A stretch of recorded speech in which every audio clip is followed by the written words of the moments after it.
হুট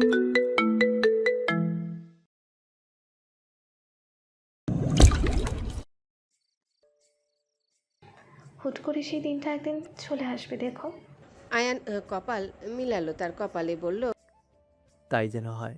বাবু কোথায়? শ্বশুরের মেয়ের সাথে। বাড়িতে সবটা জানানোর কথা ছিল পরের দিনে, কিন্তু আনহিতার অসুস্থতা এতটাই বেড়ে গিয়েছিল অনুরাগ জানানোর সুযোগটুকু পায়নি।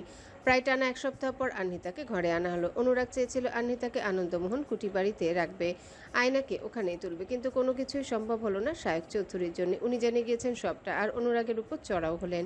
যে মেয়ে বিয়ের আসরে তাদের অপমান করে তাড়িয়ে দেয়, সেই মেয়েকে তিনি কখনোই ঘরে তোলার কথা দূরে থাক ছেলে বউ হিসেবে মানবেন না। অনুরাগ তখনও নির্বিকার। অনিমা তো রাগে ফোঁসফোঁস করে উঠল। তার শ্বশুরবাড়ির লোকজন এখন তাকে কথা শোনাতে পিছুপা হবে না। ওই মেয়ের এমন কী আছে যা লুবনার নেই? পড়ালেখায়, পরিবার, রূপগুণ সব কিছু দিয়ে লুবনায় সেরা ওই মেয়ের চাইতে। তারপরও ভাইয়ের কি করলো এটা? মাথায় যেন আকাশ ভেঙে পড়ল তাদের। তবে শায়লা বেগম আর আনহিতা বেশ চুপচাপ, কারণ সব কিছুর মূলেই তো এই দুইজন। কি আর বলবে তারা? শায়লা বেগম নাতিকে উপদেশ দিলেন, দাদু ভাই তোমার বউকে ঘরে তোলা খুব দাদু ভাই তোমার বউকে ঘরে তোলো খুব তাড়াতাড়ি। বিয়ে করেছো, 1 সপ্তাহ চলে গেল, দেখতেও যাওনি। এ ভারী অন্যায়। লোকজন খাইয়ে দাইয়ে নিয়ে এসো। অনুরাগ চুপচাপ। শায়ক চৌধুরী বললেন, আমার কথার কোনো দাম নেই? ঠিক আছে, আমি থাকবো না এই বাড়িতে, তোমরা থাকো। আনহিতা শান্ত চোখে চেয়ে থাকেন। অনেকক্ষণ পরে বলেন, ছেলের ভালো না চাইলে চলে যাও, আমি ওকে ঘরে তুলবো। সবাই অবাক। অনিমা বলল, মা তুমি তুমি মেনে নিলে ওই মেয়েকে?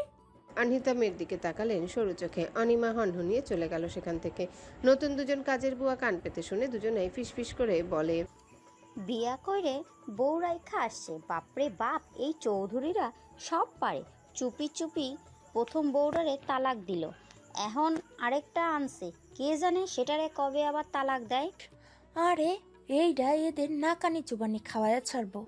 এইডা ওই মায়া যে বিয়া ভাঙছিল, পিঁয়াজ ব্যবসায় ছিল না তার বাপ। ভাইডা তো মরা থিকা ফিরাইছে। শুনো নাই, সারা গ্রামে ছড়ায় পড়ছিল কথাটা। ওই বেডার বইন লাগে। দুজনের কথোপকথনে ভাটা পড়ে যায় শায়ক চৌধুরীর গর্জনে। দুজন কাজে লেগে যায়। অতঃপর অনুরাগ সিদ্ধান্ত নিল আয়নামতিকে ঘরে তুলবে। বাপে প্যারা ম্যানেজ, এবার বউয়ের প্যারা শুরু। চৌধুরী বাড়ির ছেলে নিজের টাকায় লোকজন খাইয়ে পেঁয়াজ ব্যবসায়ীর মেয়েকে ঘরে তুলেছে, কথাটা রটে গেল সারা গ্রামে। নাম্মিরার পরিবারের সবাই এসেছে বিয়ে উপলক্ষে। খাওয়া দাওয়ার আয়োজন করা হয়েছে স্কুলের পাশের তোলা নতুন ক্লাব ঘরে। রাতে কয়েকজন মুরব্বী নিয়ে আয়নাকে নিয়ে আসতে যাবে। ক্লাব ঘর থেকে আয়নাদের বাড়িতে পাঠিয়ে দেওয়া হয়েছে খাবার। রূপা এতটাই খুশি, নতুন জামা পরে একবার ঘরে আরেকবার ক্লাবে। ক্লাবে বেশিক্ষণ টিকতে পারল না অমির জন্যে। ছেলেটা সারাক্ষণ তাকে এটা ওটা নিয়ে খোঁচাতে থাকে। রূপার ভালো লাগে না। অনুরাগ দেখলো সেটা, আয়নাকে এসে বলল, আপা, আমি ছোট সাহেবকে দেখছি, একদম তোমার বর্বর লাগতেছে। আমি কি এখন দুলাভাই ডাকবো? আয়না চুপ করে বসে রইল, জবাব দিল না। সন্ধ্যার দিকে সাজানোর মেয়ে আসলো। আয়নাকে আবার নতুন বধূরূপে সাজালো। আয়না তখনও পাথুরে মূর্তি। আয়েশা বেগম আর নামিরা অনেকবার এসে দেখে গেল, আয়ানও এসে দেখে গেল। সাজানোর শেষে আজহার সাহেব মেয়ের পাশে এসে বসলেন, বললেন, মাশাআল্লাহ, কি সুন্দর লাগতেছে আনারে। আয়না শক্ত। আয়ানও এসে বসলো, ডাকলো। আয়না চোখ তুলল না, কথা বলল না। আজহার সাহেব মেয়েকে জড়িয়ে ধরলেন, বললেন, আমি তো তোর জন্য এই ছেলেকে শুরুতেই বেছে নিয়েছিলাম, কিন্তু উপরওয়ালা সব কেমন যেন এলোমেলো করে দিল। ভালো থাক মা। আয়নার গলার কাছে এসে কি যেন আটকে থাকলো, বুক ভার হয়ে এলো। কথা বলল না সে। তারপরও আয়েশা বেগম ছলছল চোখে এক কোণে দাঁড়িয়ে রইলেন। মেয়ের সামনে যাওয়ার সাহস হলো না। অনুরাগের বাড়ি থেকে আসলো অনেকে, খালাতো ভাই, মামাতো ভাই, কয়েকজন মুরব্বীরা। অনুরাগ তো আছেই। আনহিতা, শায়লা বেগমও এলো না অনিমা আর শায়ক চৌধুরী। আয়েশা বেগম অবাক হয়েছে শায়লা বেগম আর আনহিতা বেগমকে দেখে। এদের পা পড়লো কেমনেই গরিবের ঘরে। আয়নার পাশে এসে বসলো তারা। আয়নার মুখ থমথমে, চোখ উদ্দেশ্যহীনভাবে কোথাও নিবদ্ধ। শায়লা বেগম প্রথমবার ডাকলেন, নাচবো? আয়না চোখ তুলে চাইলো, আবার চোখ সরিয়ে নিল। হা করলো না। অনুরাগ একদম সোজাসুজি সেই ঘরে ঢুকে আসতে অনেকে চলে গেল। সে শক্ত হয়ে বসে থাকা আয়নাকে দেখে বিড়বিড় করে আওড়ালো, মাশাআল্লাহ, নাগিনীকে বেশ লাগছে। শায়লা বেগম নাতিকে ঠোঁট উল্টে বুঝালেন। কথা তো বলে না। অনুরাগ চোখ বন্ধ করে আশ্বস্ত করে বুঝালো। বউদের কথা বলতে নেই বেশি। কাজী নতুন করে বিয়ে পড়ালো, তারপর নতুন যাত্রায় পা রাখলো আয়না। বাবা, ভাই আর মা ভাবলো মেয়েটা চেঁচিয়ে কাঁদবে। দৌড়ে এসে জাপটে ধরবে কিংবা বুক ভাসিয়ে দেবে কান্না জলে, তেমন কিছুই হলো না। ও একটুও কাঁদলো না আয়না, কারোর সাথে দুটো কথাও বললো না, শুধু সায়ানকে মন ভরে আদর করলো, বুকে জড়িয়ে ধরে রাখলো কতক্ষণ। আর রূপাকে সবাইকে ভুল প্রমাণ করে নিজে থেকে গাড়িতে গিয়ে বসলো। ওই যে গাড়ি ছাড়লো তখন পিছু ফিরে দেখলো একরাশ অভিমান আর চোখ ভর্তি জল নিয়ে তার যাওয়ার দিকে তাকিয়ে আছে কতগুলো মানুষ। ভাবছে হয়তো মেয়েটা এত পাষাণ কেন। আরও একজন ছোট্ট মানুষ মায়ের কোলে থাকা অবস্থায় পিটপিট করে তাকিয়ে রইল গাড়িটার দিকে। তার মতে তাকে গাল ভরে আব্বা ডাকা মানুষটা চলে যাচ্ছে কেন। গাড়িটা অদৃশ্য হতে নিজে নিজে হাউমাউ করে কেঁদে দিল আয়েশা বেগম। কেউ আর থামাতে পারলো না, সারা রাত কাঁদলো। আর অন্যদিকে আয়না কাঁদলো নতুন ঘরে পা রাখার সাথে সাথে, একদম একলা, নীরবে, নির্জনে, কেউ না দেখে মতো। কত কথা যে হলো নতুন বউ ঘরের দরজা বন্ধ করে রেখেছে বলে, আয়নার তো সেদিকে খেয়াল নেই। তবে নিজ থেকে সে দরজা খুলে দিল, বলল সে শাড়ি পাল্টানোর জন্য দরজা বন্ধ করেছে। তার নিজের ঘরে তাকে যখন নিয়ে যাওয়া হলো তখন দেখলো ফুলে ফুলে ভর্তি ঘরটার আনাচ কানাচ। সবাই সরে পড়তে বিছানার চাদর খামচে ধরে টেনে নিচে ফেলে দিল আয়না। এক এক করে সব ফুল মাটিতে ফেলে দিল। অনুরাগ এসে দেখলো ঘরটার বাজে অবস্থা, নিজ হাতে পরিষ্কার করলো সে। আয়না তখনও মেঝেতে বসা। অনুরাগ বুঝতে পারলো তার মনের অবস্থা, হাজারো অভিযোগ তার নামে, সেটা সে জানে। আয়না বলল অনেকক্ষণ পর, আপনাকে না ঠকালে আমার কথা আপনার মনেই থাকতো না। দিব্যি তার সাথে সংসার করে যেতেন। কোহলি ঠকিয়েছে বলে এখন আমায় দরকার পড়লো আপনার। অনুরাগ বসলো তার সামনে, বলল নদীর একুলকে ভাঙতে হয় উকুল করার জন্য। কোহেলিকে আমার জীবনে আসতেই হতো তোমাকে আসার জন্য, না হলে তোমার মূল্য বুঝতো না আমার পরিবারের কেউ, হয়তো আমিও। কুহেলির মতো প্রতারক আমার জীবনে আসার জন্য অনেকটা দায়ী তুমিও। তুমি আমাকে একটা সুযোগ দিতে পারতে। হ্যাঁ, আমি সংসার করতাম কুহেলির সাথে, ভালোও থাকতাম যদি তার মাঝে আয়নামতিকে খুঁজে পেতাম। আয়নামতিকে খুঁজে পেলে আর এই আয়নামতিকে মনে রাখার কি দরকার? আয়না চোখ তুলে তাকাল। কেন আপনি আমাকে খুঁজবেন তার মাঝে? অনুরাগকে কিছু বলতে দিল না। আয়না বলল, আমি মিথ্যে সংসার করার অভিনয় করতে পারবো না আপনার সাথে। তুমি অভিনেত্রী নও, অভিনেত্রী কুহেলি ছিল। সত্যি সত্যিও পারবো না। বললাম তো অভিনয় করতে হবে না, এমনি থাকো। এমনিও পারবো না। এমনিও পারতে হবে না, শুধু থেকো। আয়না চুপচাপ বসে রইল। বিয়ের 2 দিনের মাথায় আয়ান নামিরা রূপা এসে দেখে গেল আয়নাকে।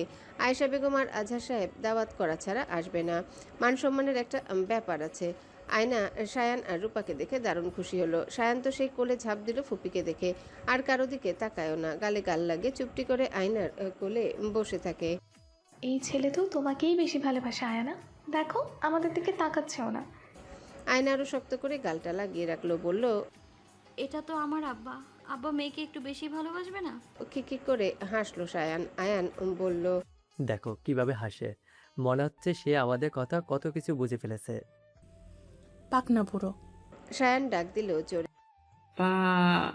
ওরে বাবা, ভয় পাইছি। সবাই হেসে কুটি কুটি হলো তার কাণ্ড দেখে। আয়না 2 দিনের মাথায় বাড়িতে চলে গেল। অনুরাগ 2 দিন না যেতে নিয়ে আসলো। আয়না তো ভীষণ ক্ষেপে গেল। আমার ভার্সিটি থেকে কলিগরা আসবে, স্যারেরাও আসবে, সেজন্যই নিয়ে আসা। ওদের সামনে ভালো করে কথা বলবে। আমি কারো সামনে যেতে পারবো না, কথাও বলতে পারবো না। ওসব আমি কেন করব?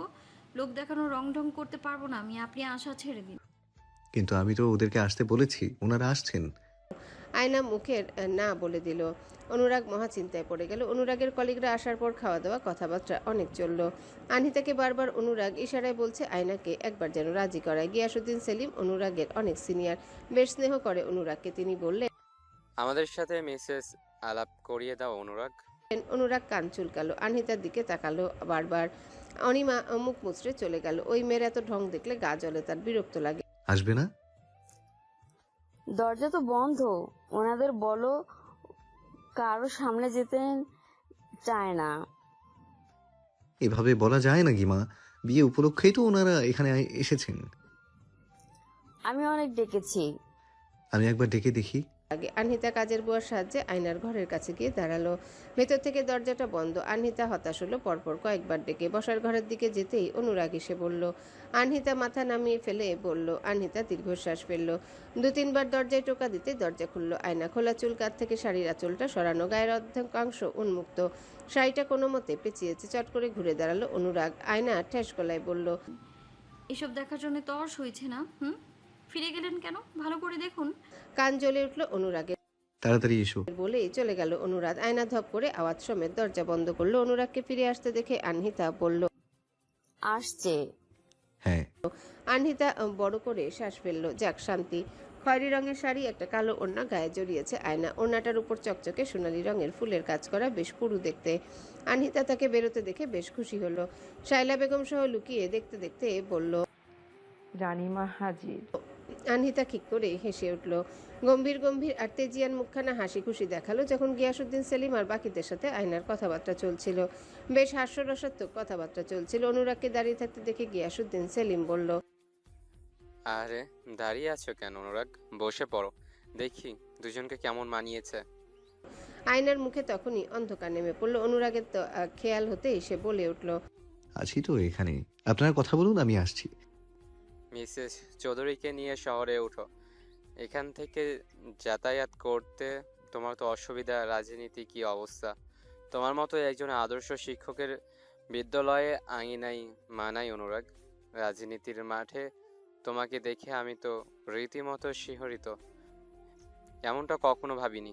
আয়না মাথা নামিয়ে বসে রইল। অনুরাগ বলল, মামাদের ইচ্ছে ছিল আর বাবারও। আমার ওই বাধা ধরা জীবন ভালো লাগছে না, তাই ব্যতিক্রম কিছু করার ইচ্ছে জাগলো। তাহলে তো তোমাকে চাকরি ছাড়তেই হবে। হ্যাঁ, লেটার দিয়েছি, কোনো খবর নেই। তোমার মিসেস কি বলে, সে খুশি? অনুরাগ তাকালো আয়নার দিকে, বলল, হ্যাঁ হ্যাঁ, খুব। তাহলে ঠিক আছে, ভালো কিছু করো, অনেক বড় হও, সাবধানেও থেকো। অনুরাগ মাথা ঝাঁকালো। সবাই চলে যাওয়ার সময় আয়নাকে অনেক উপহার সামগ্রী দিল। গিয়াসুদ্দিন সেলিম আয়নাকে চুপিসারে বলল, অনুরাগ কিন্তু আমার ছেলের মতো, সেই হিসাবে তুমি আমার ছেলের বউ। দারুণ লেগেছে আমার ছেলের বউ হিসাবে, ভালো থেকো। আয়না মিষ্টি করে হাসলো, ভেতরে তিক্ততা পুষে রেখে বলল, আবার আসবেন।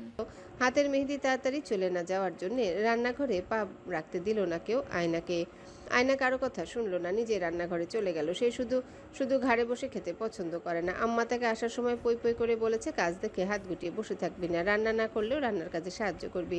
কাজের বুয়া দুজন, জমিলা আর চামেলি। আয়নাকে সন্ধ্যায় রান্নাঘরে দেখে জমিলা বলল, বউরানী আপনারে রান্নাঘরে আসতে বারণ কইরা দিছে দাদি সাইবা। কেন? হাতের মেহেন্দি নষ্ট হইয়া যাইব তাই। নষ্ট হবে না, কি রান্না হবে রাতের জন্য? বড় মা মাছ রান্না করতে বলছে। ছোট সাহেব লগে বেগুন ভাজা, চিংড়ি আর ডাল। সে আবার ঝাল পছন্দ করে না, মাংস খায় না। মিডা মিডা কইরা রান্না করা লাগে। মাংস রান্না করা আছে, তাই আর রান্না করতে হইব না। বুড়ির লগে ছুটকি ভর্তা করা লাগবো। এক একজনার এক এক ঢং এই বাড়িত, কামের চেস নাই। আয়না হেসে বলল, আপনি শয়ের জায়গায় চ বলেন কেন? জমিলা তার মাথায় টোকা মেরে বলল, বেয়াদব বেডিরে আমি কতবার কইলাম হলো না। চামেলি মাথা ডলে বলল, তুমি আমার লগে সব সময় ওরম করো কিল্লাই। আমি সুডো সাহেবের বিচার দিমু, তিনি তো আমারে রাখছে। ঝগড়া করছেন কেন? কাজে মনোযোগ দিন। আমি সেটা কই, সেটা শুনতে চাই না। সব সময় খালি মারে।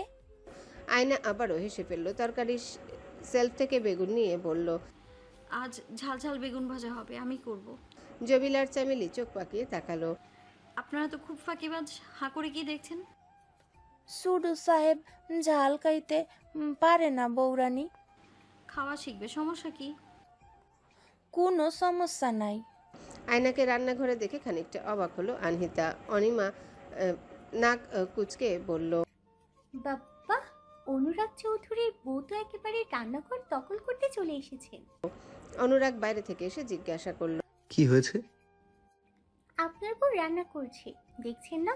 সুগন্ধে মোমো করছে। অনুরাগ কিছু না বলে চলে গেল। রুমের দিকে পা বাড়ানোর আগে চামেলি এসে বলল, সাহেব, আপনার লগে কথা আছে। কি হয়েছে আবার? আপনি রাতের খাবারে বেগুন ভাজি খাইবেন না? বৌরানী তো ঝাল মিশাইয়া দিছে। তোমার চ চ চ শুনতে শুনতে বিরক্ত হয়ে গেছি আমি। যাও এখন, দেখা যাবে। বলেই রুমে ঢুকে গেল অনুরাগ। চামেলি মুখটা মুচড়ে বলল, বাপ রে বাপ, সালারে ভালো কথা কইছি, সালা আমারে ধমকায়। অনুরাগ ভেতর থেকে বলল, কি বক বক করছো চামেলি আপা? কি সমস্যা তোমার? কোনো কোনো সমস্যা নাই। খাওয়ার টেবিলে চামেলি অনুরাগকে ইশারা করে বলছে যাতে বেগুন ভাজা না খায়। অনুরাগ চামেলির কথা তোয়াক্কা করলো না, কিন্তু ভয়ে থাকলো। সত্যি ঝাল দিয়েছে আয়নামতি? আয়না খাবার বেড়ে দিল আনহিতা। অমি আর শায়লা বেগমকে বাকিদের দিল না। চামেলি আর জমিলা অনিমা আর শায়ক চৌধুরীকে বেড়ে দিতে লাগলো। অমি বলল, মামিমা খেতে বসো, আমাদের সাথে খাবে না? বৌমা আমার পাশে এসে বসো। অনিমা চোখ উল্টে তাকালো, খাওয়া শুরু করলো। আয়না আর চোখে অনুরাগের দিকে তাকালো, বলল, না আমি খাবো না। আনহিতা আর জোর করলো না। শায়লা বেগম বলল, নাতবো, আমার নাতির কি লাগে দেখো। না, দরকার নেই। আয়না নিজে থেকে এগিয়ে গেল, একটা বাড়িয়ে দিল। বেগুন ভাজা চিংড়ির তরকারি তুলে দিল। অনুরাগ বেগুন খেয়ে দেখলো কোনো ঝাল নেই। মনে মনে বেশ খুশি হলো, কিন্তু চিংড়ির ঝোল মেখে মুখে দিয়ে খেতে খেতে মনে হলো গলা জ্বলে যাচ্ছে তার। চোখের কোণায় জল জমে গেছে, রক্ত লাল দেখাচ্ছে, কপালে ঘাম ছুটে গেছে তার। টিস্যু দিয়ে কপাল মুছে পানি খেতে আয়না বিড়বিড় করে বলল, ঝাল বউ বিয়ে করেছেন, ঝাল রান্না তো খেতেই হবে। আনহিতা তাকালো ছেলের দিকে, বুঝে গেল ঝাল লেগেছে। চিংড়ি নিয়ে খেতেই দেখলো অনেক ঝাল হয়েছে, যা অনুরাগের জন্য অনেক বেশি। জোরে চেঁচিয়ে চামেলি আর জমিলাকে ডাকলো। আনহিতা বলল, চিংড়ি এত ঝাল হয়েছে কেন? চিংড়ি তো আমার রান্না করাইছি বড় মা। তো কে রেঁধেছে? আজ তো সবকিছু বৌরানি রাঁধছে। আয়নার ভাবান্তর নেই। অনুরাগ চেয়ার ছেড়ে উঠলো না, চুপচাপ খেতে খেতে বলল, ঝাল হয়নি মা, সব ঠিকঠাক আছে। আনহিতা তাকালো আয়নার দিকে, আবারও চোখ সরিয়ে নিল। অনিমা বলল, এখন যদি ভুলটা জমিলা আর চামেলা করতো তাহলে তুই চেয়ার ছেড়ে উঠে যেতি ভাই। অনুরাগ খাওয়া শেষ করে পানি খেয়ে উঠে গেল, বলল, এখনই তো উঠলাম, কথা না বলে চুপচাপ খা। নারকেল পাতার শলা দিয়ে বাঁধানো বেড ঝাড়ু জোরে জোরে আঘাত করে করে বেড ঝেড়ে নিল আয়না। বেডশিট বিছালো, তারপর ঘুমিয়ে পড়লো মশারি না টাঙিয়ে। ঘরেও এসে সে এই কাজটা করতো না, আম্মাও বকে বকে করাতো, আজও করলো না। খুব একটা ভালো করলে বোঝা যাবে তার মাথার নিচে বালিশটা ভিজে উঠেছে অনেকটা। সবটা কেমন ওলট পালট হয়ে গেল এক লহমায়। অনুরাগ মশারি টাঙিয়ে দিল, দেখলো আয়না ঘুম। আয়নার শাড়ির আঁচলটা তার জায়গায় পড়ে আছে, তাই সে ধীরে সুস্থে শাড়ির আঁচলটা দিয়ে দিল তার গায়ে। আয়না চট করে ফিরে তাকালো, চোখের কোণা ভেজা। শাড়ির আঁচলটা সরিয়ে অনুরাগের দিকে বাড়িয়ে দিয়ে বলল, নিন, এভাবে কি দেখছেন? আমি কি কিছু বুঝি না ভেবেছেন?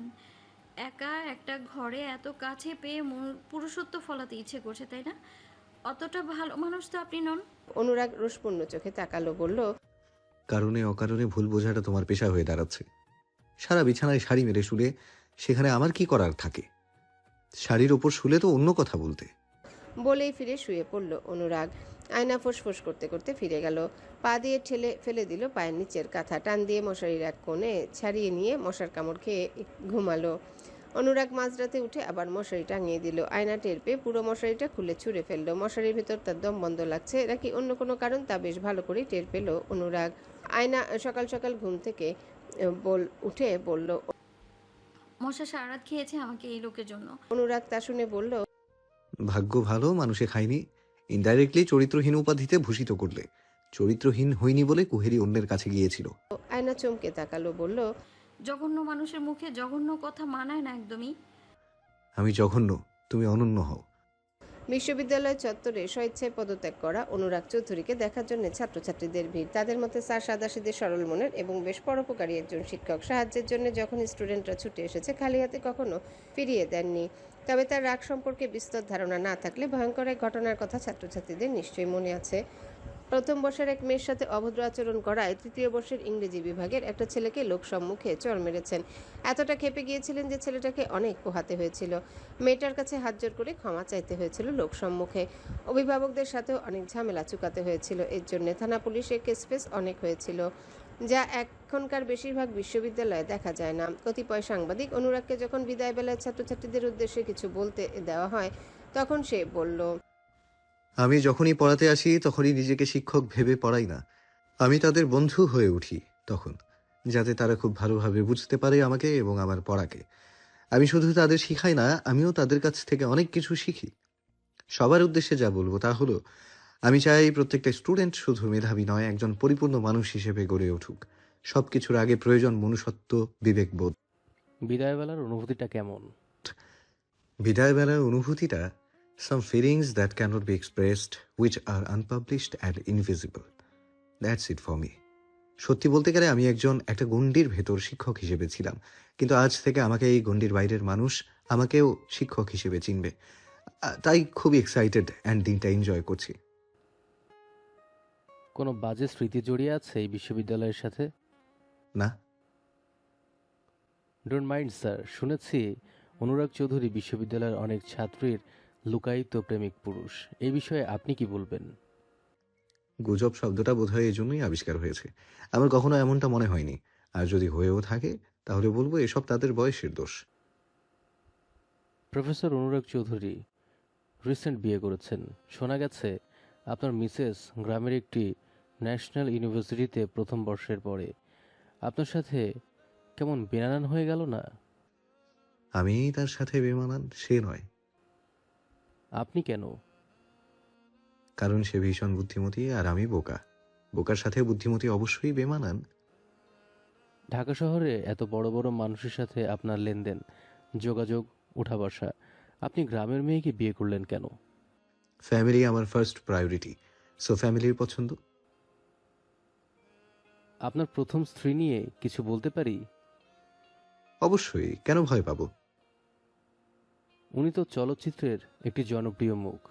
সম্প্রতি মহিবুল হাসানের সাথে তার ডিভোর্স হয়েছে। আপনার কথাই বলি, যে মানুষটি নিয়ে মানুষ এত পঞ্চমুখ, তার সাথে কেন ডিভোর্স হলো? কুহেলি সরকারের। আমার মনে হয় সে উত্তরটা ভালো বলতে পারবে, কারণ তার সাথেই কেন বারবার ডিভোর্স হয়। আমরা কারণটা জানতে চাই। সে একজন অভিনেত্রী। আমি তাকে নিয়ে কুরুচিপূর্ণ মন্তব্য করলে তার ক্যারিয়ারে ব্যাড এফেক্ট পড়বে। আমি তা চাই না। সে তার মতো থাকুক। আপনার বর্তমান স্ত্রী আর আপনার সম্পর্কটা কতটা মজবুত? কুহেলি সরকারের মতো হবে না তো? যেখানে মানুষের জীবনের নিশ্চয়তা নেই, সেখানে একটু সম্পর্কের নিশ্চয়তা আমি আপনাকে কি করে দেব? তবে এতটুকু বলতে পারি, আমি আমার সবটা দিয়ে সম্পর্কটাকে চিরস্থায়ী করার চেষ্টা করব। তাদের দুজনের মধ্যে তুলনা করতে চাইলে পাতালে পড়ে থাকা উচ্ছিষ্ট আর আকাশের চাঁদের সাথে তুলনা করতে পারেন। অবশ্য সেটা অনেক বেশি হয়ে যাচ্ছে, তুলনাই হয় না। বিশ্ববিদ্যালয় ছেড়ে রাজনীতির মাঠে পা দিয়েছেন, মনে কোনো ভয় কিংবা উত্তেজনা কাজ করছে? ভয় নেই, তবে উত্তেজনা এবং সাহস পাচ্ছি। আর জনগণের সাপোর্ট ততটাই পাচ্ছি যতটা আমি আশা করিনি। কি কি উৎখাত করতে চান এই সমাজ থেকে, আর কি প্রতিষ্ঠা করতে চান? এই সমাজের আনাচে কানাচে যে ব্যাধিগুলো ছড়িয়ে ছিটিয়ে আছে, সেসব উৎখাত করব। পথ শিশু, অনাথ, এতিম আর অবহেলিত মানুষগুলোর অধিকার আদায়ের পক্ষে লড়ব। রাজনীতির নামে যে অপরাজনীতি, দস্যুতন্ত্র, স্বৈরতন্ত্র চলছে, সব দূরীভূত করে একটি সুস্থ সমাজ প্রতিষ্ঠা করার লক্ষ্যই আমার এই মাঠে নামা। আপনার জীবনের সফলতার মূল চাবিকাঠি কোনটা? মায়ের দোয়া। আর উৎসাহ আর অনুপ্রেরণা?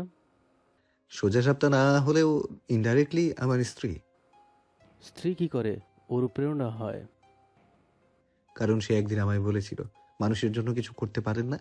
এই যে এত এত অন্যায় অবিচার হচ্ছে রোজ রোজ, সেসব রুখে দিতে পারেন না? এই কথাগুলো আমি অনুপ্রেরণা হিসেবে নিয়েছি। বোঝাই যাচ্ছে পারফেক্ট একজন জীবনসঙ্গী পেয়েছেন। কি নামে ডাকেন আপনি তাকে? আয়নামতি।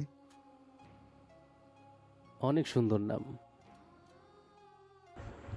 কাপড় চোপড় নিয়ে আয়না ওয়াশরুমের দরজার কাছে দাঁড়িয়ে থাকলো। প্রায় 10 মিনিট হয়ে গেছে। শেষমেশ বিরক্ত হয়ে তেজ গলায় বলল, আপনি কি আজকে সারাদিন ওখানে বসে থাকবেন? পণ করেছেন?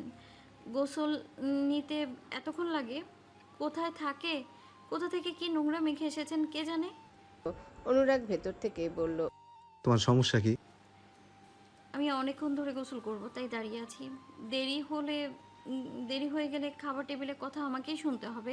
অনুরাগ দরজা খুলে দিল, বলল, হয়ে গেছে আমার, প্যানপ্যানানি বন্ধ করো।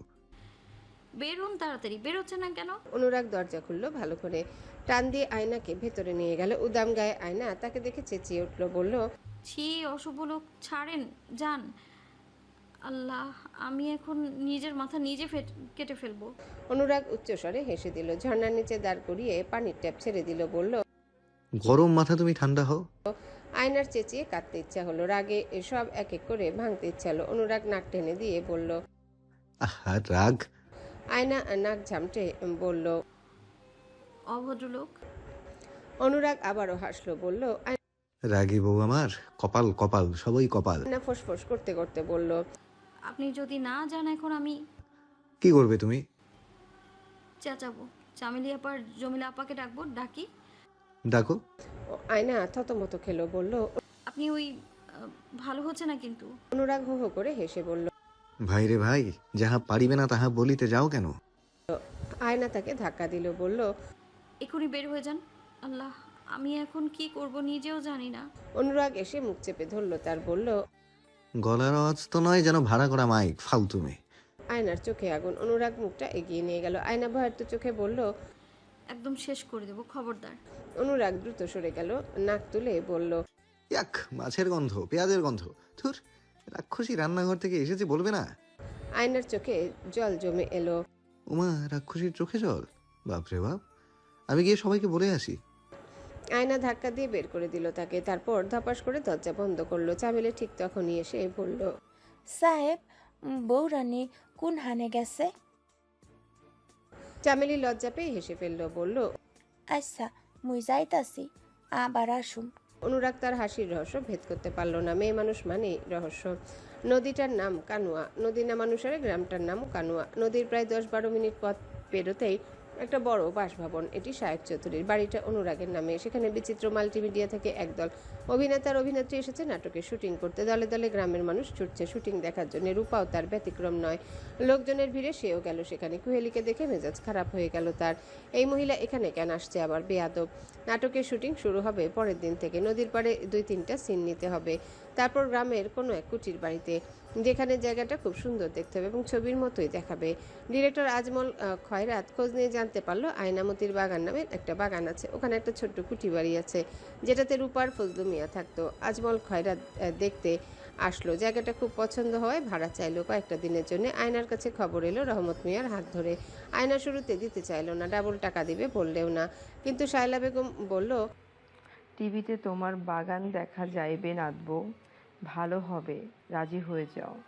আয়না রাজি হলো। শর্ত লিখে পাঠালো যাতে বাগান বাড়ির কোনো ক্ষতি না হয়, কুটি বাড়ির কোনো ক্ষতি না হয়।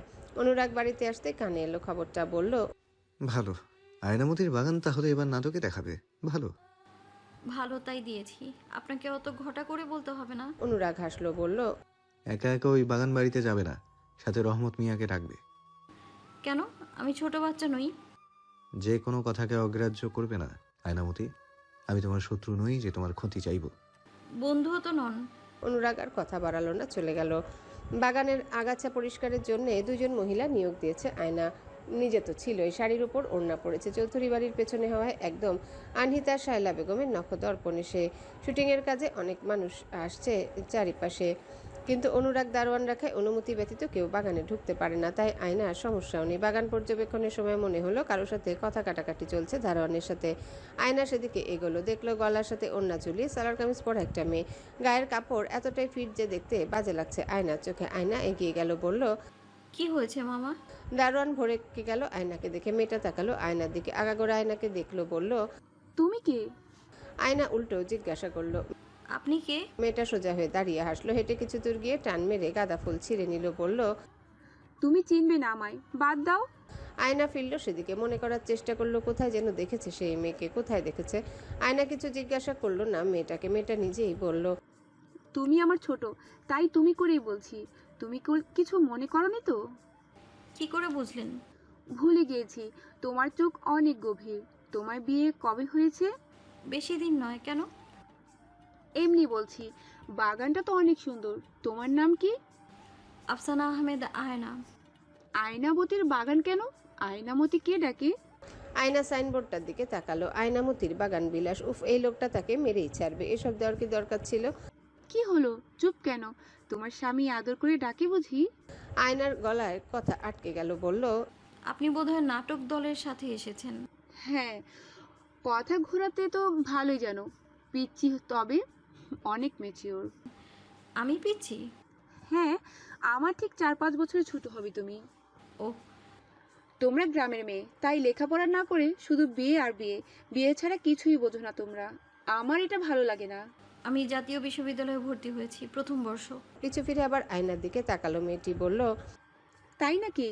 ডিফারেন্ট। তুমি খুব সুন্দর অভিনেত্রী হতে পারতে। সুযোগ আসলে কি হবে? না। কেন? আমার আম্মা আব্বা পছন্দ করবে না, আমারও পছন্দ নয়, আবার অপছন্দ এমনটাও নয়। আমি রক্ষণশীল পরিবারের মেয়ে, রক্ষণশীল পরিবারের বউ, তারা এইসব পছন্দ করবে না। আমি কারো অপছন্দের কাজ করব না। তোমার হাজবেন্ড কি করে? আয়না বলার সময় থামলো, পরে বলল, শিক্ষক এবং রাজনীতিবিদ। ভালোই। তোমার স্বামী কয়টা বিয়ে করেছে? আপনি কি করে জানলেন? প্রশ্নটা তো ব্যক্তিগত। আমি সব জানি। কয়টা বিয়ে করেছে বললে না তো। তুমি আছো নাকি আরো অনেকেই আছে? কী সব বলছেন? আপনি কি ওনাকে চেনেন? মেয়েটা হেসে ফেললো। আরো কিছু বলার আগে বাগানে অনুরাগ ঢুকে এলো আয়নামতিকে ডেকে ডেকে। কুহেলিকে দেখে চোখ দুটো স্বাভাবিকের চাইতে বড় হলো, কপাল কুঁচকে গেল, মেজাজ গরম হলো। আমি যাচ্ছিলাম। অনুরাগ এসে ধরলো আয়নার হাত, টেনে নিয়ে গেল। কুহেলি ঠোঁট বাঁকিয়ে হাসলো, আবারও আরেকটা ফুল ছিলল, বলল, এই মেয়ের নামই তাহলে আয়নামতি? আয়না হাত ছাড়ানোর চেষ্টা করে বলল, বলদের মতো টেনে কোথায় নিয়ে যাচ্ছেন? আশ্চর্য! আমার উপর সব জোর খাটান নাকি আপনার সব বউয়ের সাথেই? আর কয়টা বিয়ে করে রেখেছেন আপনি? আমি কত নাম্বার?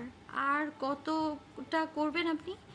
আপনার মতো লম্পট বেয়াদব আর অসভ্য পুরুষ মানুষ খুবই কম দেখেছি আমি। অনুরাগ নিজে আয়নার হাতটা ঝেড়ে ফেলে দিল, রক্তচক্ষু নিয়ে তাকিয়ে গটগট পায়ে হেঁটে চলে গেল। আয়নার চোখে তখন জল। শেষমেশ এমন চরিত্রহীন লোকই তার কপালে জুটল।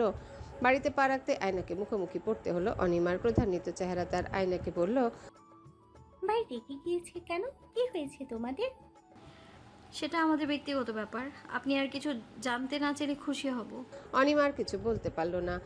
আসলে আয়না তাকে বলার সুযোগ না দিয়ে ঘরে চলে গেল। দেখলো গোছানো ব্যাগ থেকে এক এক করে কাপড় চোপড় বের করছে অনুরাগ। আপনার না কক্সবাজার যাওয়ার কথা, আবার কাপড় চোপড় নামিয়ে রাখছেন কেন? অনুরাগ উত্তর দিল না, চোয়াল শক্ত তার। আপনি এত কম কথা বলা শুরু করেছেন কখন থেকে? তির্যক চোখে তাকালো অনুরাগ, হাতটাও থেমে গেছে সাথে। রোশনলে দগ্ধ হয়ে বলল, এমন না যে তুমি আমাকে চেনো না, আমার সম্বন্ধে কিছুই জানো না, তারপরও কার কাছ থেকে কি শুনে উল্টাপাল্টা মন্তব্য করে বসছো। আমি তোমাকে চিনি, যে কারো কথায় নাচার মেয়ে তুমি নও। তুমি এসব এই কারণেই করছো, কারণ তুমি সব সময় আমার দোষ খুঁজে বেড়াচ্ছ। কোথায় আমার খোঁজ সেটা খুঁজে বের করে খোঁজাচ্ছ আমাকে। তোমাকে অচেনা রাখছে আয়নামতি, তোমাকে মানাচ্ছে না এইসব। আমার দোষ ত্রুটি ওই একটাই, কুহেলিকে বিয়ে করা। ওই একটাই দোষ আমার। না হলে আমার প্রতি অভিযোগ আসার কোনো পথ আমি খোলা রাখিনি। অন্য কোনো অপবাদ তুমি আমাকে আন্দাজে দিতে পারো না।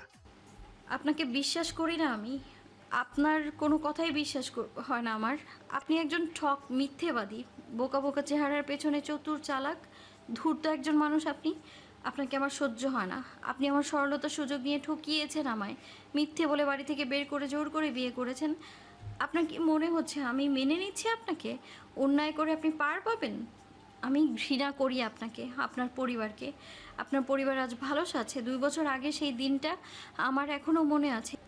টাকা ছাড়া তারা বিয়ে না পড়ানোর আদেশ দিয়েছিল কাজীকে। আমার আব্বার দুর্ঘটনার সম্মুখীন হয়েছিল শুধুমাত্র আপনাদের জন্য।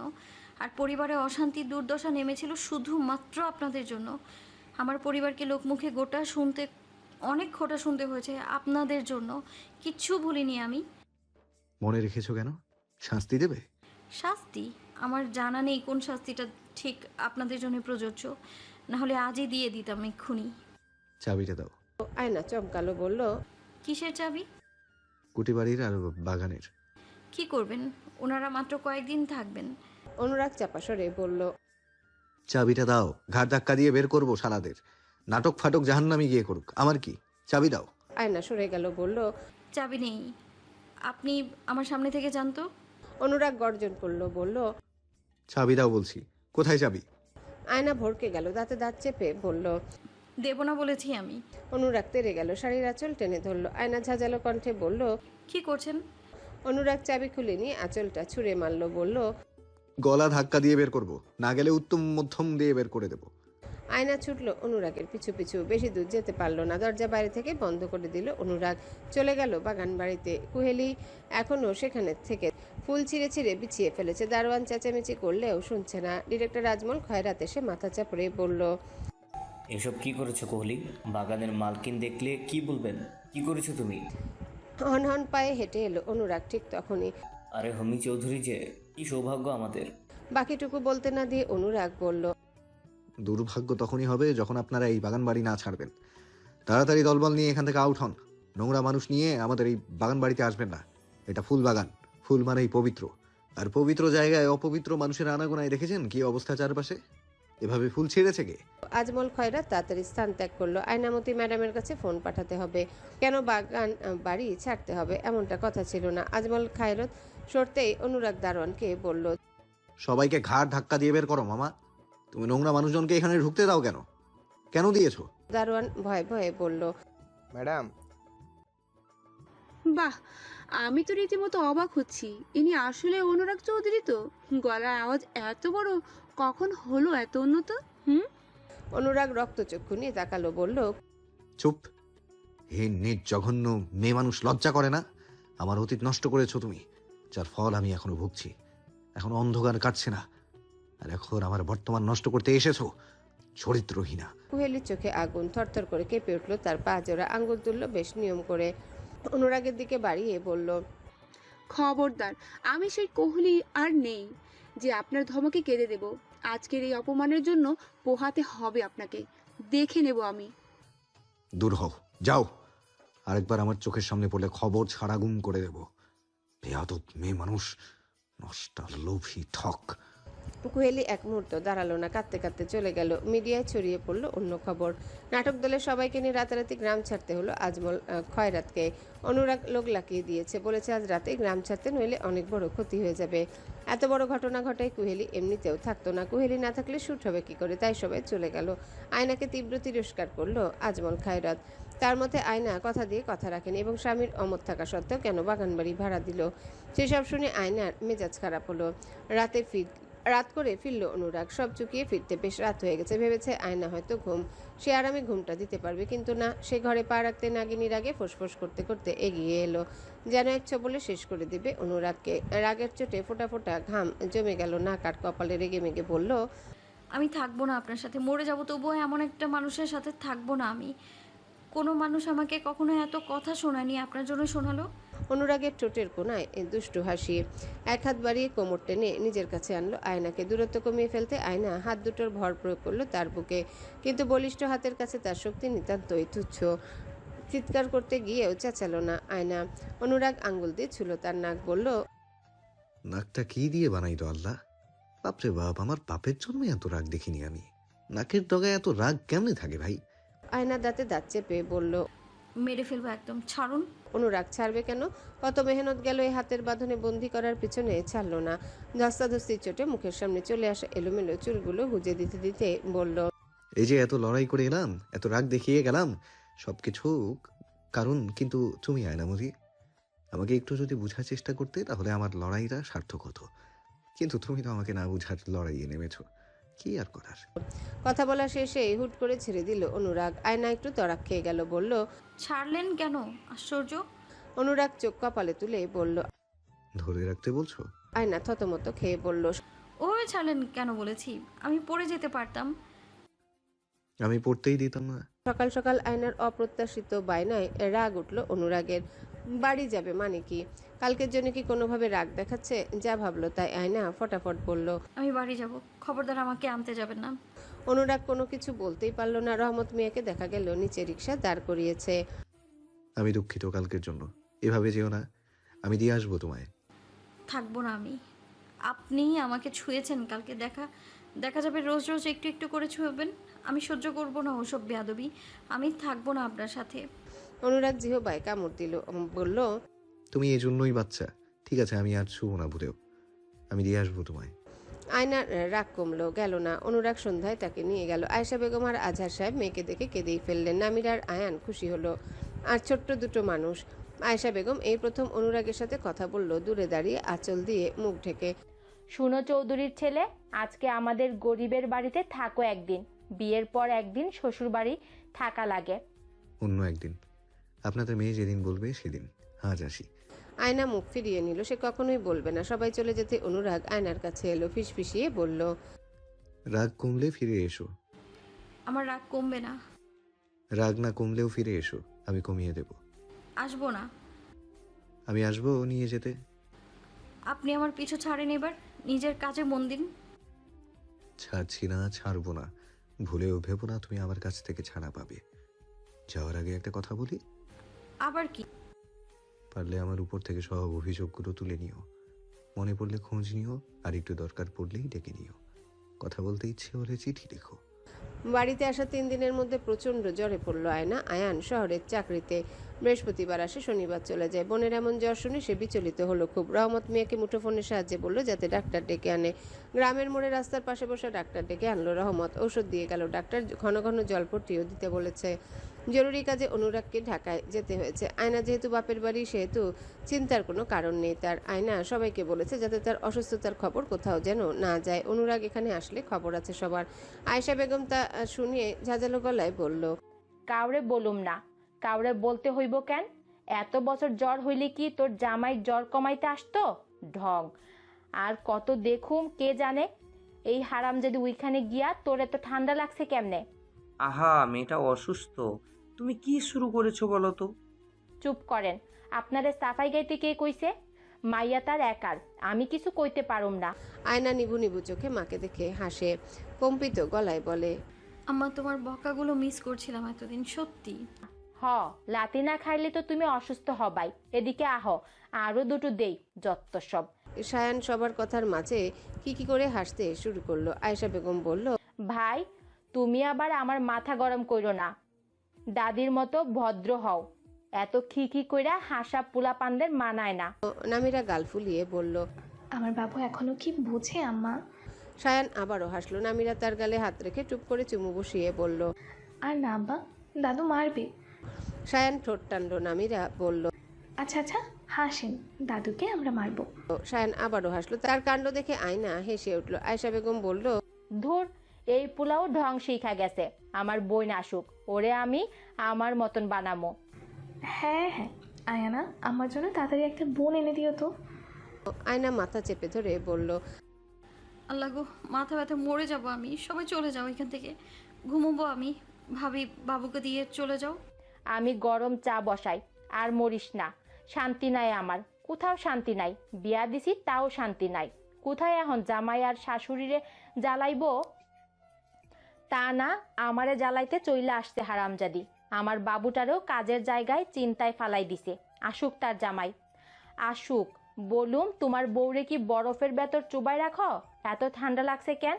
আসুক শালার ছেলে। আজহার সাহেব যেতে যেতে বললেন, আহা, কি শুরু করলে আয়েশা? তোমার চিল্লাচিল্লি শুনলে তো মেয়েটার জ্বর আরো বাড়বে। আয়েশা বেগম নাক টেনে বললেন, হ, আমি তো তার সতীন, আমি তো তারে মাইরা ফেলতে চাই। আজহার সাহেব মাথা চাপড়ালেন। এই মহিলা এত বেশি বুঝে কেন? মেয়েটাও তো তার মতোই হয়েছে। মুঠোফোনে অনুরাগের ফোন আসতে নামিরা ফোনটা আয়নাকে দিল। বলল, তোমার বর। রেখে দাও, কথা বলার শক্তি নেই। কি বলে দেখো, তারপর রেখে দিও। না, আমি কথা বলতে পারবো না। ওনাকে বলুন ফোন রাখতে। অনুরাগ ফোনের অপর পাশে সব শুনে ফোন রেখে দিল। কি বলতে চাইছিলেন? শুনলে কি হতো? কোনো দরকার? অনুরাগ ঢাকা থেকে ফিরল সপ্তাহখানেক পর। শায়লা বেগম তাকে ডেকে বললেন, দাদু ভাই, নাত বউকে নিয়ে এসো। অনেক দিন থেকেছে বাপের বাড়ি, এতদিন থাকতে নেই। ঝাড়ি খাওয়ার প্রস্তুতি নিচ্ছি। সশব্দে হেসে উঠল সবাই। অনুরাগ আশায় আয়েশা বেগম রান্নাঘরে বিশাল আয়োজন করেছেন। যতই হোক মেয়ে জামাই বলে কথা। দুপুরে খেয়ে বিকেলের দিকে চলে যাবে আয়না। খাওয়া দাওয়া শেষ হলো। অনুরাগের সামনে আয়না একবারের জন্য এলো না। সায়ান আর রূপার সাথে গল্পগুজব করতে করতে সময়গুলো পার হলো। পরন্ত দুপুরের খটখটে রোদ। জানালা পেরিয়ে রোদের কয়েকটা সরু ফালির মতো টুকরা এসে পড়ছে আয়নার ঘরে।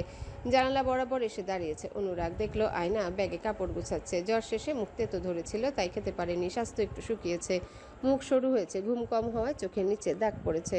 অনুরাগ ঘরে ঢুকতে ঢুকতে বলল, এই হাল কেন? কি হয়েছিল তোমার? আয়না তখন ব্যাগে চুপচাপ কাপড় ভরছিল, চোখে টলমলে পানি। এই বাড়িতে আসলে তার যেতে ইচ্ছা করে না। এই লোকের সাথে তো একদমই না। তুমি এভাবে শুকালে কেন? রোগা দেখাচ্ছে তোমায়। আয়নার উত্তর এলো না। অনুরাগ উত্তর না পেয়ে বলল, আচ্ছা থাক, সমস্যা নেই, খাইয়ে দাইয়ে তরতাজা করে ফেলবো। আয়না কবজি দিয়ে চোখ ডলে বলল, আপনারই তো খাবার, তরতাজা করা দরকার। দপদপ করে কানের ভিতর জ্বলে উঠল অনুরাগের। আর মস্তিষ্ক যেন এক কথায় ফাঁকা হয়ে গেল মুহূর্তে। আয়নার দিকে বিস্মিত চোখে তাকালো সে। চোখে অপার বিস্ময়ে যেন ঠিকরে পড়ছে। গলার কাছে কথা আটকে গেছে, আর বেরোনোর জো নেই। কোনো উত্তর না পেয়ে আর চোখে তাকালো আয়না। বিস্ময়ের বদলে অসহায়ত্ব ফুটে উঠেছে অনুরাগের চোখে। আয়না চোখ সরিয়ে নিল। অনুরাগ সরালো না। ওভাবে কি দেখছেন? মনে হচ্ছে চোখ দিয়ে গিলে খাবেন। অনেকদিন তো কাছে পাননি। কাছে তো অনেক সময় পেয়েছি। তোমার সাথে জোর করেছি কখনো? তুমি কি আমায় দুর্বল করতে চাইছো এসব বলে বলে, নাকি রাগাতে চাইছো? ভাবছো রেগে আমি তোমাকে মুগ্ধ করে দেব? যদি এমনটা ভেবে থাকো তাহলে ভুল ভাবছো। তোমার মুক্তি আমার কাছে, তোমাকে ছাড়ছি না আমি। আপনার সাথে থাকার চাইতে মৃত্যুই শ্রেয়, কিন্তু দুর্ভাগ্য অত সুখ আমার কপালে নেই। চুপচাপ বসে রইল অনুরাগ। ভালো করে বুঝতে পারলো এই লৌহ মানবী বড়ই পাষাণ। আয়নাকে ফিরতে দেখে খুশি হলো আনহিতা, শায়লা বেগম। রূপাকে আনতে দেয়নি আয়েশা বেগম। সায়ানকে রূপা সামলায় যখন বউ শাশুড়ি কাজে ব্যস্ত থাকে। তাছাড়া মেয়েটা না থাকলে আয়নার অভাবটা আরও বেশি পুরায় আয়েশা বেগমকে। তাই তিনি রূপাকে যেতে দেয়নি আয়নার সাথে। আয়নার মন খারাপ হয়েছে, তিনি তা খেয়ালও করেছেন, কিন্তু কি আর করা। চৌধুরী বাড়ি ফিরে ঘর থেকে বের হলো না আয়না। এক ঘুমে মাঝরাত। যখন ঘুম ভাঙলো দেখলো অনুরাগ তখন বেঘর ঘুম। খিদে পেয়েছে ভীষণ। রিডিং টেবিলের উপর প্লেট দেখতে পেল আয়না। প্লেট তুলতেই দেখলো খাবার রাখা আছে। অনুরাগের কাজ বুঝতে পারলো, খেয়ে নিল চুপচাপ। খেয়ে কিছুক্ষণ হাঁটাহাঁটি করলো রুমের ভেতর। পরক্ষণে জানালা খুলে দাঁড়িয়ে থাকলো বেশ কতক্ষণ। পরে জানালা বন্ধ করে শোয়ার জন্য এগুতে থামলো সে। ঘুমন্ত একটা মুখ দেখে মনেই হলো না এই লোকটা এতটা জঘন্য, এতটা খারাপ। মনে হচ্ছে যেন এক নিষ্পাপ শিশু ঘুমাচ্ছে। চোখের কোণায় জল চিকচিক করলো আয়নার। স্বপ্নে সেই আশ্চর্যজনক দেশটাতে যখন সে পা রাখতো তখন দেখতে পেত ফুলে ফুলে ভরা একটা বাগান। যেদিকে চোখ যায় সেদিকেই ফুল। আর বাগানের মাঝখান থেকে তার দিকে এগিয়ে আসা একটা পুরুষ অবয়ব। এক মুঠো সুগন্ধি ফুল এসে ঠেকত তার কানের পাশে। আরেক আশ্চর্য ভয়ঙ্কর স্পর্শ যা তাকে কাঁপিয়ে তুলতো, পাগল পাড়া করত। ঠিক এইরকমই একটা স্বপ্ন সে বারবার দেখত। মনের ভুল আর অবিশ্বাস করে তেমন ভেবে দেখেনি কখনো। যদি সত্যিও হয় মানুষটা কখনোই সেই অবয়বটি নয়, হতেই পারে না। লাইট জ্বলে থাকে অনুরাগের। ঘুম ছুটল ধীরে ধীরে। হাতটা আন্দাজে পেছনে দিতেই দেখলো শাড়ির আঁচল নেই। ঘুম পুরোপুরি ছুটে গেল তার। পাশ ফিরে দেখলো নেই আয়নামতি। তবে সামনের দিকে ফিরে একদৃষ্টে তাকিয়ে থাকা লৌহ মানবীকে দেখে ভয় দূর হওয়ার চাইতে আরো বেড়ে গেল। উঠে দাঁড়ালো অনুরাগ। চোখ ডলে বলল, খেয়েছো? শরীর কি খারাপ লাগছে? এই তুমি কি কাঁদছো আয়নামতি? না। শক্ত কথায় আর এগোতে পারলো না অনুরাগ। বলল, ও, পানি খাবে? না। তাহলে ঘুমিয়ে পড়ো, অনেক রাত। আমাকে চিরতরে আমার বাড়ি দিয়ে আসুন। আপনাকে আর খারাপ কথা শুনতে হবে না, কষ্টও পেতে হবে না। অপ্রত্যাশিত অনাকাঙ্ক্ষিত কথাটা অনুরাগ ঘাড় ফিরালো। বলল, না। তাহলে রোজ এভাবে খারাপ কথা শুনেন, মরেন? আমি আপনাকে কখনো ভালো থাকতে দেব না। খারাপ কথা বলো, সমস্যা নেই, আমার খারাপ লাগে না। গালি দাও, যা ইচ্ছে বলো, সমস্যা নেই আমার। আমি কখনো রাগ দেখিয়েছি, ধমক দিয়েছি? সব তো মেনে নিচ্ছি। আয়নার ঠোঁট জোড়া উল্টে এলো। অনুরাগ অবাক হয়ে বলল, আমি তোমাকে বকিনি কিন্তু। আয়না চেপে রাখলো তার চোখ দুটো। পরপর কয়েকবার হেঁচকি তুললো। অনুরাগ এগোতে গিয়ে আবার আটকে গেল। দূরত্ব রেখে দাঁড়ালো। বলল, আয়নামতি, তুমি কিন্তু বাচ্চার মতো করছো। আপনি আমায় দিয়ে আসবেন আমার বাড়ি, বলুন। আর কখনো ফিরিয়ে আনতে যাবেন না, চিরতরে দিয়ে আসবেন বলুন। আরে চুপ করে আছেন কেন? আপনি কি মরতে চান আমার হাতে? অনুরাগ এগিয়ে এলো। বলল, দেখো অনেক রাত হয়েছে। আয়না হাতটা ছুড়ল।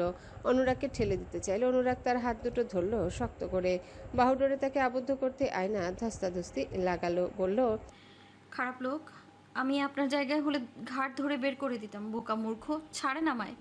অনুরাগ ছাড়ল না তাকে। শক্ত করে ধরে রেখে দীর্ঘ চুম্বন বসালো কপালের পাশে। আয়না নড়তে চড়তে না পেরে স্থির হয়ে গেল। অনুরাগ পরক্ষণেই দুহাতের আজলায় মুখ আগলে ধরল তার। বলল, আমি দ্বিতীয়বার বিয়ে করেছি, তাই এটি আমার দ্বিতীয় বিয়ে। দ্বিতীয়বার তোমাকে বিয়ে করেছি, তাই তুমি আমার দ্বিতীয় স্ত্রী। কিন্তু আমি যদি প্রথমবার কারো প্রতি মুগ্ধ হই, সেটা তুমি ছিলে আয়নামতি। ভালো লাগার কথা আসলে সেটাও তুমি। আর যদি আসে ভালোবাসার প্রসঙ্গ, তাহলে বলবো আমি প্রথম তোমাকে ভালোবাসতে চাই। বিশ্বাস করো, আমার জীবনে প্রথম স্ত্রী এসেছিল, বিয়েও এসেছিল, কিন্তু ভালোবাসা আসেনি। আমার জায়গায় নিজেকে ভেবে দেখো একটিবার। আমার মতো যদি তোমার সাথে হতো সেসব, কোয়েলির মতো প্রতারক তোমার জীবনে আসলে কি করতে তুমি? ভালো হলে সংসার করতে, মন দিতে, ভালোবাসার চেষ্টা করতে। আর প্রতারণা করলে ছেড়ে চলে আসতে। সে সময়ও যদি আমি তোমাকে চাইতাম, সেদিনও তুমি আমায় ফিরিয়ে দিতে, বলতে পর মানুষকে বিশ্বাস করতে নেই। অথচ আমাকে দেখো, মেয়ে মানুষ মানেই ঠগ, প্রতারক বলতে বলতে সেই এক মেয়ে মানুষের কাছে গিয়ে আমি ফেসে গেছি, আটকে গেছি। আমার সমস্ত মুগ্ধতা তার কাছে গিয়ে আটকে গেছে। আমাকে ভালোবাসতে হবে না, মিষ্টি করে কথাও বলতে হবে না। শুধু ঝগড়া করো, রাগারাগি করো, গালমন্দ করো, যা ইচ্ছে তাই বলো, কিন্তু চিরতরে যাওয়ার নাম আর মুখে এনো না। আমি তোমার জীবনে অসহ্য নামক একটা অধ্যায় হয়ে থাকতে চাই, অপ্রিয় একজন হয়ে থাকি না। কখনো প্রয়োজন পড়লে, মনে ধরলে, ভালোবাসলে ওটা বাদ দিয়ে দিও। নর্তকীদের পায়ের নুপুরের আওয়াজ আর বাদ্যযন্ত্রের শব্দে রঙ্গমহল মুখরিত। ওই দূরে মঞ্চে নাক অব্দি ঘোমটা টানা নর্তকী নাচছে। তার আশেপাশে তাকে অনুসরণ করে নাচ করছে আরও অনেক মেয়ে। সারি সারি গোল গোল টেবিলগুলোর চারিপাশে বসা, মদের বোতল হাতে কয়েকজন, বেশিরভাগই দূর দূরান্ত থেকে আসা এবং বিশেষ উদ্দেশ্য নিয়ে। দেশ মানুষের কাছে বিশিষ্ট আসনে থাকা বিশিষ্ট মানুষজন, কেউ গ্রাম্য থানার প্রধান পুলিশ অফিসার, মিডিয়া থেকে আগত কয়েকজন কিংবা বিশিষ্ট রাজনীতিবিদ। বাইরে তাদের নীতিবান হিসেবেই মানুষ চেনে। ঝুমঝুম নুপুর আর বাদ্যযন্ত্রের সাথে অদ্ভুত গানটাও থেমে গেল। সাথে সাথে মদের বোতল থেকে মুখ সরিয়ে কপালে ভাঁজ ফেলে হুঙ্কার ছাড়লো খালেক নামের লোকটি। ছুটে আসলো অনেকেই। কেন শব্দ বন্ধ হলো? তারা ক্লান্ত। টাকা বাড়িয়ে দেব, শুরু করতে বল তাড়াতাড়ি। হ্যাংলা পাতলা ছেলেটার পা বাড়ানোর আগেই আবারও মুখরিত হয়ে উঠল পরিবেশ। এবার আগের মেয়েটির বদলে অন্য একটি মেয়ে। তার সারা অঙ্গ নড়ানো চড়ানোর ভঙ্গিতে এবার বেশ মত্ত নারী সঙ্গ, পাগল পুরুষ দল। ঠোঁটের কোণায় চড়ে বসলো তৃপ্তির হাসি। শেষ হতে লাগলো মদের বোতল। পরপর খালেকুজ্জামান বেশ আয়েশ করে গা এলিয়ে বসলো। নৃত্যরত মেয়েটার দিকে আঙ্গুল বাড়িয়ে বলল, এটা কে? আগে তো দেখিনি মনে হচ্ছে। কে এই রমণী? মাতাল গলার আওয়াজে তার কথা শুনে কেউ একজন কানের কাছে এসে ফিসফিস করে বলল, নতুন খয়রাত সাহেব এসেছেন, বেশ কাজে লাগবে। উৎসুক চোখে সামনের দিকে তাকালো। খালেকুজ্জামান বলল, আমার বেশ কাজে লাগবে বলে মনে হচ্ছে। সবার প্রস্তুতি নেওয়া শেষ হলো? না স্যার, সবাই তো মনে হচ্ছে কথা বলার অবস্থায় নেই, ঢলে পড়েছে। ঢলে পড়লেই কুপিয়ে গুম কর শালাদের। ডলার জন্য ডাকিনি এখানে। শব্দ আবারও থেমে গেল। খালেকুজ্জামান সামনে তাকালো বিরক্তি চোখে। ঝাপসা ঝাপসা চোখে তাকালো তার দিকে। এগিয়ে আসছে একটা নর্তকী। মদের বোতলে আরেক চুমু বসালো। সে বলল, স্বাগতম। কি নাম? বেশ রসালো কণ্ঠে ভেসে আসলো, সরকার, কোহলি সরকার। চোখ বন্ধ করে নিল খালেকুজ্জামান। চারিপাশে কেন এত মিষ্টি ঘ্রাণ? আমাকে কেন ডেকে আনা হয়েছে? লাখ চাই আমার, নাইলে লাশ হয়ে যাবে, নয়তো লাখপতি। গাল এলিয়ে হাসলো কোয়েলি। হাতে হাত রেখে দুপা হেঁটে বলল, কোহলি সরকারে তো কাজে কাজ করে না এমপি সাহেব। আমার নিজের ঘরে চিঠি লিখে এসেছি আমি। এমপি সাহেব, গোপন আস্তানায় যাচ্ছি। আমার কিছু হলে আপনি বাঁচতে পারবেন তো? বেশ চালাক এই মেয়ে বুঝে ফেলেছে খালেকুজ্জামান। এই মেয়ে তাহলে চৌধুরীর প্রাক্তন স্ত্রী। শত্রু কাজে লাগাতে হবে। ব্যবহার শেষ হলে ভোগ, তারপরে লাশ। মনে মনে ভীষণ রকমভাবে আনন্দিত হলো খালেকুজ্জামান। পরপর তিনজন মেয়ে গুপ্তচর এই হাল হয়েছে। বেচারিরা কত রূপবতী না ছিল। গড়গড়িয়ে বমি করলো খালেকুজ্জামান। টক পানি দেওয়া হলো তাকে। কয়েক ঘন্টা চোখ বন্ধ করে বিশ্রাম নিল। তারপর যখন মজলিসে চলে এলো, দেখলো সবাই তার অপেক্ষায় ছিল। আশেপাশে চোখ বুলালো খালেক। বুড়িওয়ালা একজনকে ডেকে বলল, কোনো অনাকাঙ্ক্ষিতর হদিশ পেয়েছিস? ওই চৌধুরী শালা বোকা স্যার, সে মানব সেবা করতে জানে শুধু, অতটা চালাক নয় যে গুপ্তচর রাখবে। এখানে সবাই আমাদের নিজের লোক, আপনি চিন্তামুক্ত থাকুন। খালেকুজ্জামান সামনেই তাকালেন ধারালো দৃষ্টিতে। শুরুতেই ডাকলেন কানুয়া গ্রামের পুলিশ অফিসারকে। কালো একটা ব্যাগ দেখিয়ে বললেন, এটাতে অর্ধেক। যদি শুনেছি ঠিকঠাক কাজ করতে পারছিস না, তাহলে তোকে সাইজ করতে দুইবার ভাববো না। না না, কোনো সমস্যা হবে না, আমার সব মনে থাকবে। ঠিক আছে। এই ডিরেক্টর আজমল খয়রাত উঠে এলো। ওই মেয়েটা কোথায়? ও বিশ্রাম নিচ্ছে, ওর কাজ আমাকে বুঝিয়ে দিতে বলেছে। বেশ দাম দেখাচ্ছে ওই মেয়ে। বের করে দিব দাম। ওই বোকা বন্দার বউ ছিল আগে, এবার বুঝতে পারছি কেন থাকেনি। সে যাই হোক, আসল কাজটা ওই মেয়েকেই করতে হবে। আপনি যেভাবে বলেন, তবে ওই মনে হয় না গ্রামে আর যাবে। একবার অপমানিত হয়ে এসেছে। দেখাই যাক। ভারী আয়রনটা রাখা টেবিলের উপর। আয়না বারবার হাত দিচ্ছে, সরিয়ে নিচ্ছে। আয়রনটা কি গরম হলো? অনুরাগ ঘরে ঢুকতেই দেখলো আয়না স্ত্রী নিয়ে টানাটানি করছে। দুহাত দিয়ে তুললো আয়রনটা। অনুরাগের হাসি পেল খুব। বলল, মুরগির মতো খাও, গরুর মতো হাল চাষ করতে নামো কেন? আয়না চট করে ফিরল। হাত শাড়িতে মুছে চলে গেল বাহু বেডের কাছে। বালিশগুলো ঠিকঠাক বসাতে বসাতে বলল, এমনি দেখছিলাম কে আপনার পাঞ্জাবি স্ত্রী করাতে যাচ্ছে। আপনার কাজ আমি কেন করব? করতেই বা কে বলেছে? তুমি আমার কোন কাজটা করে দিয়ে উদ্ধার করে দাও জানি আমি। আয়না গরম চোখে তাকালো। বলল, এখন ঝগড়া কে করছে? আমি না আপনি? দোষ তো সব সময় আমারই হয়। আর আপনার কাজ আমি করিনি। এই যে খান, বেশিরভাগ সময় তো আমিই রান্না করি। ওগুলো শখের বশে করো, আমি বলিনি কাজ করতে। আমার বাড়ির মানুষের সাথে ভালো করে কথাই বলো না, রান্না করে খাইয়ে গিয়ে হবে। তাদের আপন ভাবো আগে, অতটাও খারাপ না তারা, আর রান্না না করলেও চলবে। আয়না কথা বলল না। এমন চুপ কেন? মেনে নিচ্ছ আমার কথা? বলবো না, আপন ভাববো না, পর কখনো আপন হয় না। আপনি যেমন কখনো আমার আপন হবেন না, তেমনি তারাও আপন ভাবতে পারবো না। অনুরাগ পাঞ্জাবিটা রেখে দিল, বলল, পর আপন হয় না? আমি কিভাবে আপন করে নিলাম তাহলে? আয়না পরাজিত দৃষ্টিতে তাকালো অনুরাগের দিকে। বালিশটা ধপ করে রেখে দিয়ে বের হয়ে গেল রুম থেকে। অনুরাগ বিড়বিড় করলো, সঠিক কথা বললেই রাগ। ওরে আমার রাগিনী। নিস্তব্ধ নির্জন চারিপাশে মধ্যরাত। অনুরাগ বাড়ি ফেরেনি এখনো। বাইরে বৃষ্টি হচ্ছে, বৃষ্টির মাত্রা তেমন ভারী নয়, গুড়ি গুড়ি। তারপরও চিন্তা হচ্ছে আনহিতার। ফোনও তুলছে না ছেলেটা, অনিমাও ঘুমায়নি। অনুরাগ এত রাত করে বাড়ি ফেরে না কখনো। বারান্দায় পায়চারি করতে করতে মাকে বলল, ওই মেয়ে, দেখছো না নিজের স্বামী এখনো বাড়ি ফেরেনি, অথচ সে দিব্যি ঘুমাচ্ছে। বাহ, আর এই মেয়ের জন্য আমার ভাই তো দিওয়ানা।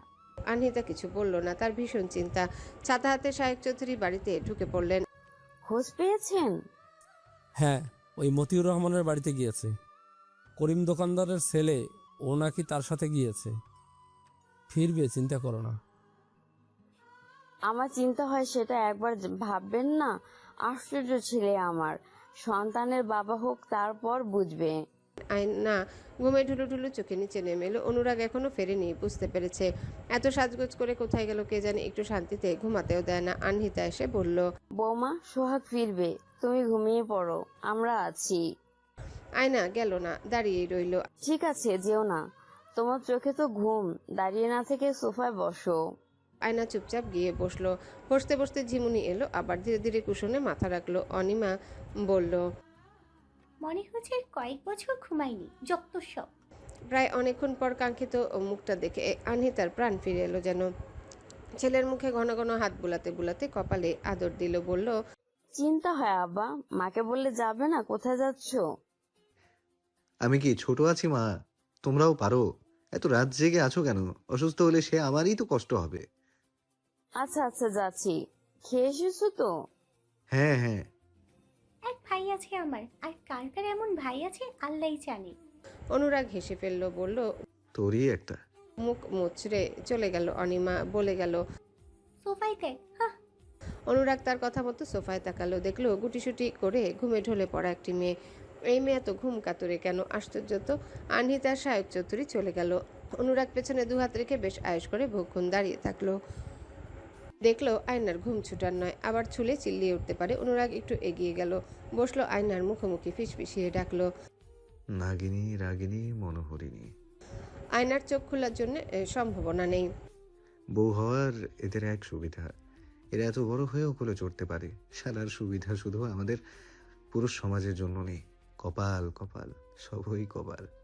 অতঃপর বউকে কোলেই চড়াতে হলো। অনুরাগকে কোলে তুলতে তুলতে বলল, ঘরে আসতে আয়নার নড়াচড়া অনুভব হলো। অনুরাগ তাড়াতাড়ি তাকে রেখে দিল, বেশ দূরে সরে পড়ে নিজেই বলল, তো আমি কি আমার বউকে ওই নিচে রেখে এসে এখানে ঘুমাবো? করে এই জন্যই নিলাম। এমন রাগলে আমার কি করার? যখন তখন রাগ দেখানো মানে না। আয়না নড়ে চড়ে উঠে আবারও ঘুমের দেশে তলিয়ে গেল। অনুরাগ হাঁপ ছাড়লো, পাঞ্জাবি পাল্টে নিয়ে মুখ হাত ধুয়ে নিল, তারপর মশারি টাঙিয়ে দিয়ে ডিম লাইট জ্বালিয়ে দিয়ে শুয়ে পড়ল। আয়নার মুখখানা দেখে মনে হলো এই মেয়ের আসল রূপ এটাই, আর যেটা মেয়েটা দেখানোর চেষ্টা করে সেটা সাজানো। এইটুকুনি একটা মেয়ে এত সুন্দর করে কিভাবে এতটা পাথর সেজে থাকতে পারে? তার সামনে আসল চেহারাটা উন্মুক্ত হবে কবে? কবে এই মেয়ে তার কাছে এসে ধরা দেবে? কবে হাতে হাত রেখে ভরসা দিবে, চোখে চোখ রেখে আশ্বাস দিবে? কবে ঠোঁটের কোণে এক চিলতে তৃপ্তির হাসি ফুটিয়ে বলবে, আমার প্রাণ পুরুষ, প্রাণ সখা, প্রিয় স্বামীটা শুনুন, আমি আপনার প্রাণবন্তা। দীর্ঘশ্বাস মাখামাখি অনুরাগের চোখে ঘুম নামতে শুরু করলো। আয়নাকে পিঠ করে শুয়ে পড়লো সে। ঘুমের দেশে হারিয়ে যাওয়ার ক্ষণে যেন মনে হলো পিঠের কাছে উষ্ণ কিছু একটা গিয়ে ঠেকে গেল। পিছু ফিরতে গিয়ে আটকে গেল অনুরাগ। একটা হাত এসে ঠেকলো তার বুকের কাছে। ঘুম ঘুম মস্তিষ্ক জানান দিল তাকে জড়িয়ে ধরে রেখেছে একটা হাত। যদিও বাঁধনটা খুব হালকা, তারপরে অনুরাগের ভীষণ ভালো লাগলো। হাতটা এভাবে থেকে যাক না, ইচ্ছে করে একবার ধরুক না। অনুরাগ ধীরে ধীরে ফিরল আয়নার দিকে। ঘুমন্ত মুখটাতে যেন বিরক্তি ফুটিয়ে উঠলো। কেন এত নাড়াচাড়া হচ্ছে দেখে ভালো লাগার সাথে সাথে ভয় কাজ করলো অনুরাগের। যদি চোখ মেলে এমে তাকে দেখে, এতটা দূরত্ব কমানো মধ্যিখানে তা যদি দেখে, চরিত্রহীন উপাধি দেবে না তো ছুটে যেতে চাইলো অনুরাগ, হাতটা যেতে দিল না, বরঞ্চ আদরে বিড়ালের মতো ঠান্ডা থেকে বাঁচতে উষ্ণতা খুঁজতে খুঁজতে মুখটা এসে হাজির হলো একেবারে বুকের কাছটায়, যেখানে সে সজ্ঞানে মাথা রাখলে নিজেকে শুনতে পাবে, নিজেকে অনুভব করতে পারবে। অনুরাগ ফাঁকা ঢোক গিল, আয়নার মাথার পেছনে হাত দিয়ে আরো ভালোভাবে দূরত্ব কমিয়ে এনে কপালে আদুরে প্রলেপ দিল বেশ ঘন করে। অনুরাগের চোখে আর ঘুম নামলো না। টান, মায়া, ভালোবাসাগুলো এমন কেন ভাবতে আর অনুভব করতে যেন 1000 বছর চলে যায়। তাহলে ভালোবাসাবাসি হয় কখন, আর ভালোবাসা ফুরায় কখন? যারা বলে ভালোবাসা ফুরোয় তারা আসলে ভালোবাসা কাহাকে কয় সেটাই জানে না। অনুরাগের বড্ড গর্ব হয় সে একজন বেকুব পুরুষ মানুষ হয়েও ভালোবাসা বুঝে, অনুভব করে, আরেকজন লৌহ মানবীকে ভালোবাসে। আয়নার ঘুমের ঘোর ছুটল, তখন মাত্রই অনুরাগের চোখে ঘুম নেমেছে। বাহুডোরে নিজেকে বন্দি পেয়ে দম বন্ধ এলো। আয়নার মুখ তুলে ঘুমন্ত মুখটার দিকে অদ্ভুত চোখে তাকালো। কি অপবাদ দেবে সে? এখন বিয়ে করা বউ বক্ষবন্ধনী হয়ে থাকতেই পারে, তাকে চরিত্রহীন উপাধি দেওয়া যায় না, অসভ্য অভদ্র বলা যায় না। তাহলে কি বলবে এখন আয়না? নিজেকে ছাড়িয়ে নেওয়ার চেষ্টা ছাড়া মুখ দিয়ে কিছু বের হলো না তার। ধস্তাধস্তি করায় অনুরাগ চোখ খুলে ফেললো। 4টা চোখ একত্রিত হয়েও ভাষা নেই, যেন বোঝার চেষ্টা না করলে কি করার থাকে। মেরে ফেলবো আপনাকে, অনেক অনেক শাস্তি দেব, ছাড়ুন আমায়।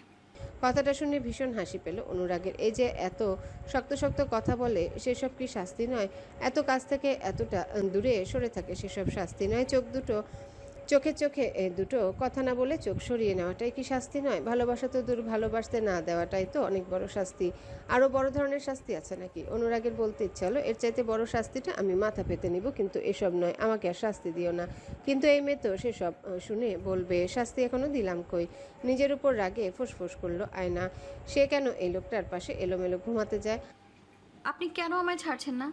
তুমি নিজেই এসেছো আর আমি শুধু ধরে রেখেছি। ছেড়ে দিন না, কেন?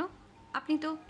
তাকে বলতে দিল না অনুরাগ, নাকের ডগায় আলতো করে চুমু বসিয়ে বলল, মেরে ফেলবো বলতে বলতে তুমি যেদিন ক্লান্ত হয়ে মেরে ফেলবো বলা ছেড়ে দেবে, দেখবে সেদিনই আমি মরে যাব। আয়না ধস্তাধস্তি করা ছেড়ে দিল, অবাক চোখে তাকিয়ে বলল, আমি তো ওই কথা এমনিই বলি।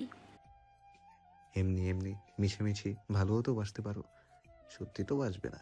সকাল 10টার দিকে রূপাকে চৌধুরী বাড়িতে দেখে আয়না চমকিত হলো। গাঢ় নীল রঙের কুচি দেওয়া ফ্রক গায়ে দেওয়া রূপার, মাথার দুপাশে ঘন কালো চুলগুলো বেনুনি বাঁধানো, উজ্জ্বল টকটকে মুখটা আয়নাকে দেখে আর উজ্জ্বল হয়ে উঠল। ঝকঝকে দাঁত দেখে গাল ভরে হাসলো, ডাকলো, হ্যালো বন্ধুরা, পরবর্তী পার্ট খুব তাড়াতাড়ি আসবে, তো সবাই অপেক্ষায় থাকো। আর চ্যানেলটি যারা এখনো সাবস্ক্রাইব করোনি তারা পরবর্তী পার্ট দেখার জন্য চ্যানেলটি সাবস্ক্রাইব করে রেখো। ধন্যবাদ সবাইকে, আমাদের সাথেই থেকো।